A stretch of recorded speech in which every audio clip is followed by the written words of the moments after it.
Hallelujah.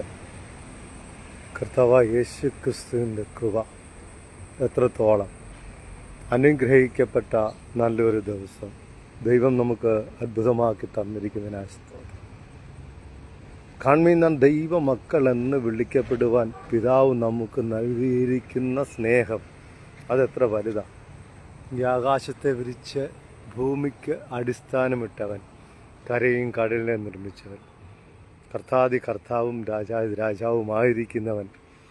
പ്രിയമുള്ളവരെ, നാം ആയിരിക്കുന്നത് എത്ര വിശേഷകരമായ പദവിയിലാണ്. അവനെ കൈക്കൊണ്ട് അവൻ്റെ നാമത്തിൽ വിശ്വസിക്കുന്ന ഏവർക്കും ദൈവമക്കളാകുവാൻ അവിടെ നമുക്ക് അധികാരം തന്നിരിക്കുന്നു. അത് നമുക്ക് തന്നിരിക്കുന്നൊരു അധികാരം. യോഹന്നാൻ്റെ സുവിശേഷം 1-ാം അധ്യായം നമ്മൾ വായിക്കുമ്പോൾ അവിടെ അങ്ങനെയാണ് പറയുന്നത്. അവനെ കൈക്കൊണ്ട് അവൻ്റെ നാമത്തിൽ വിശ്വസിക്കുന്ന ഏവർക്കും ദൈവമക്കളാകുവാനുള്ള അധികാരം. അവകാശമല്ല, അധികാരം. അവകാശം നമുക്കൊരിടത്ത് കയറി താമസിക്കാനുള്ള അവകാശം ചെല്ലു തരും, അതൊരവകാശമാണ്. എന്നാൽ അധികാരം അങ്ങനല്ല. അവിടെ എൻ്റെ പവറാണ്, അവിടെ എൻ്റെ ശക്തിയാണ്. ഞാൻ പറയുന്നത് അവിടെ വെളിപ്പെട്ട് നിൽക്കുന്നത്. അതാ അധികാരം. അത് അധികാരത്തിൻ്റെ ഒരു ശക്തി എന്ന് പറഞ്ഞാൽ അതാണ്. അധികാരി എന്തു പറയുന്നോ അതേ അവിടെ നടക്കത്തുള്ളൂ. അല്ലാതെ വേറൊരാൾക്ക് അവിടെ ഒന്നും പറയുവാൻ സാധിക്കത്തില്ല. അധികാരി എന്ത് പറയുന്നോ, അധികാരി എന്ത് കൽപ്പിക്കുന്നോ, അധികാരി എന്ത് വിചാരിക്കുന്നോ, ആ അധികാരി എന്താണോ ചെയ്യാൻ ഇച്ഛിക്കുന്നത് അതേ അവിടെ നടക്കത്തുള്ളൂ.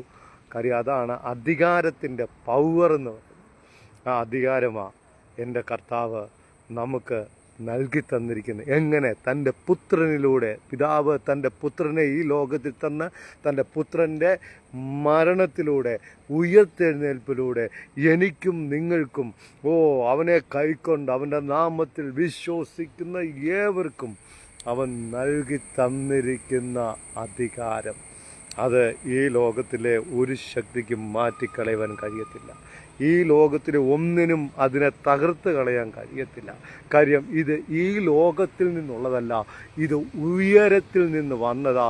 ഇത് ഭൂമിയിൽ നിന്നുള്ളതല്ല, ഇത് സ്വർഗത്തിൽ നിന്നുള്ള അധികാരമാണ് എൻ്റെ നിങ്ങളുടെ മേൽ പകർന്നിരിക്കുന്നത്. അതുകൊണ്ട് എന്നെയും നിങ്ങളെയും ഒരു ശക്തിക്കും, ഈ ലോകത്തിലെ എന്നല്ല ഒരു ശക്തിക്കും തകർത്ത് കളയുവാൻ കഴിയത്തില്ല. കാര്യം അത്രത്തോളം അനുഗ്രഹത്തിന്മേൽ അനുഗ്രഹവും വർധനമേൽ വർധനവും തന്ന എൻ്റെ ദൈവം നമ്മളെ ഇവിടെ ആക്കിയിരിക്കുന്നത്. ആ കർത്താവായ യേശു ക്രിസ്തു എല്ലാവരെയും ധാരാളമായി അനുഗ്രഹിക്കട്ടെ. മഹത്വം അങ്ങയ്ക്ക് യേശുവിൻ്റെ നാമത്തിൽ തന്നെ. ആമേൻ.